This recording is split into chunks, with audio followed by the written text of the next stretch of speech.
있잖아요. 시장이 10% 오르면 내 계좌는 30%가 오른다? 와, TQQQ 같은 성품들. 정말 꿈 같은 얘기죠. 이런 폭발적인 수익률, 솔직히 누구라도 혹할 수밖에 없어요. 그런데 말이죠. 이 화려한 약속 뒤에는 우리가 진짜 제대로 알아야 할 복잡한 현실이 숨어 있습니다. 그래서 오늘 우리가 파헤쳐 볼 건 바로 이겁니다.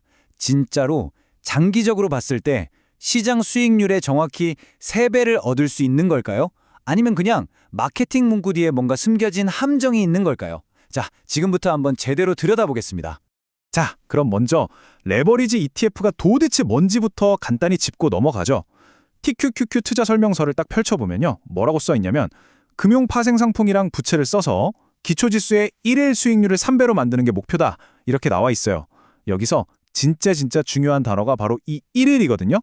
이 단어 하나가 모든 걸 바꿔놓습니다. 이게 얼마나 복잡한 녀석인지 이 슬라이드 하나로 딱 설명이 됩니다. 이게 뭐냐면요. 그냥 인터넷 글이 아니라 금융수학 및 모델링이라는 학술지에 실린 실제 연구 논문의 한 부분이에요.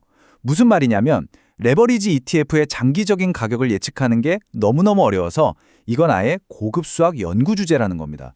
자, 이 말은 뭐다? 그냥 사서 묻어두는 그런 투자가 절대 아니라는 아주 강력한 신호죠. 아니 그러면 이 펀드들은 도대체 어떻게 매일매일 정확하게 3배 레버리지를 만들어내는 걸까요? 궁금하시죠? 자, 그 블랙박스 안을 한번 같이 열어보겠습니다. 아마 많은 분들이 그냥 돈 빌려서 주식을 3배 더 사는 거 아니야? 이렇게 생각하실 거예요. 근데 실제로는 그게 아닙니다. 투자 설명서를 보면 얘네들은 주로 수합이나 선물 같은 좀 복잡한 파생 상품을 써요. 이게 뭐냐면 대형 은행이랑 지수가 오르면 오른 만큼의 3배를 우리한테 줘 하는 식의 계약을 맺는 거죠. 그러니까 실제로 주식을 3배어치 사는 게 아니라 3배의 성과를 내기로 약속하는 금융계약을 맺는 방식이라고 생각하시면 쉽습니다. 자, 그리고 여기서 진짜 핵심적인 메커니즘, 바로 일일 리밸런싱이라는 게 등장합니다. 생각해보세요. 하루 동안 지수가 움직이면 펀드 자산 가치도 당연히 바뀌겠죠? 그럼 펀드 매니저는 뭘 해야 하냐면 그날 장이 딱 끝나고 나서 다음 날에도 정확히 3배 레버리지를 유지하기 위해서 파생 상품 포지션을 다시 조정해야만 해요. 바로 이 매일매일 반복되는 작업이 여러분의 장기 성과에 어마어마한 영향을 미치게 됩니다. 자, 이제부터가 진짜 중요합니다. 왜 1일 3배가 연간 3배가 안 되는지 그 결정적인 이유를 파헤쳐 볼 시간입니다. 여기에는 크게 2가지 숨겨진 힘이 작용하는데요. 바로 변동성 소멸이라는 것과 금융 비용입니다. 첫 번째가 바로 변동성 소멸입니다. 이게 뭐냐면 아까 말씀드린 그 1일 리밸런싱 때문에 생기는 건데요. 지수가 오른 날에는 어때요? 펀드 자산이 늘었으니까 3배를 맞추려면 더 사야겠죠.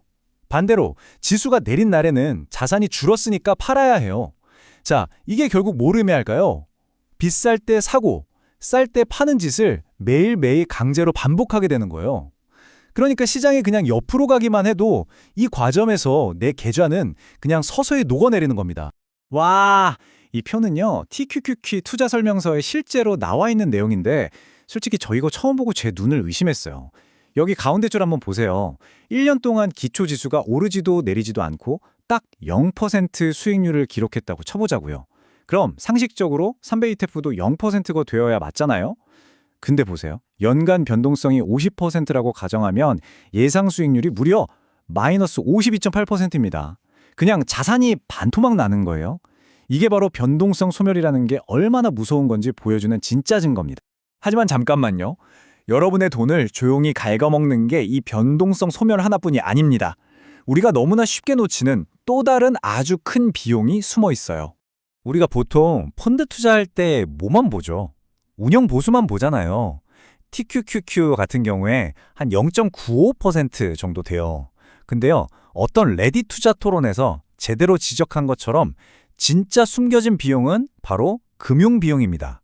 이게 뭐냐면 레버리지를 만들기 위해서 그 수합 계약 같은 걸 할 때 내야 하는 이자 비용인데 이게 운용 보수에는 포함이 안 되어 있다는 거죠.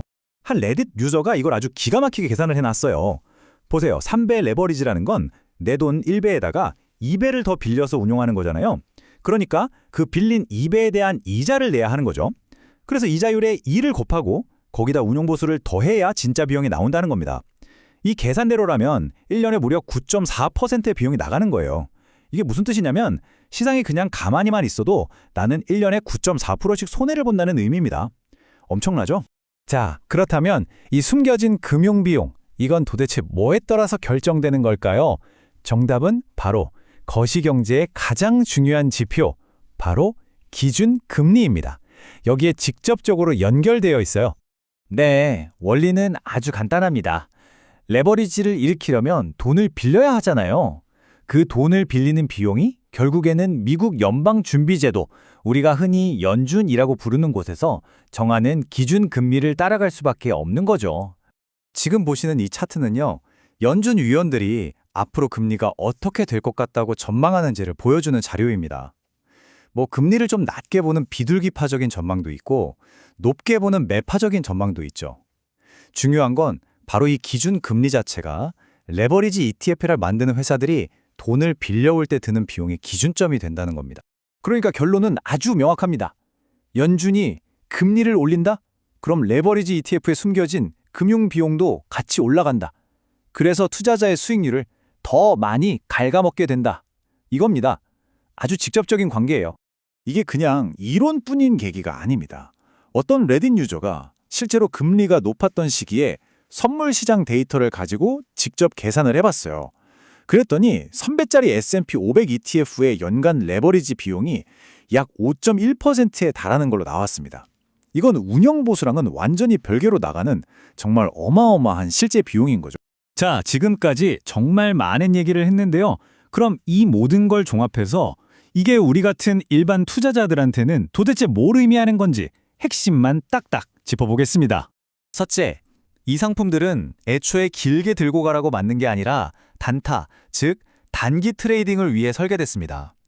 둘째, 변동성 소멸은 그냥 그럴 수도 있다가 아니라 장기적으로 수익을 갉아먹는 수학적인 현실입니다. 셋째, 운용 보수 말고도 금리에 따라 춤을 추는 엄청난 금융 비용이 숨어 있다는 거. 그리고 마지막으로 이게 제일 중요한데요. 이 모든 위험들 제가 지어낸 얘기가 아니라는 겁니다.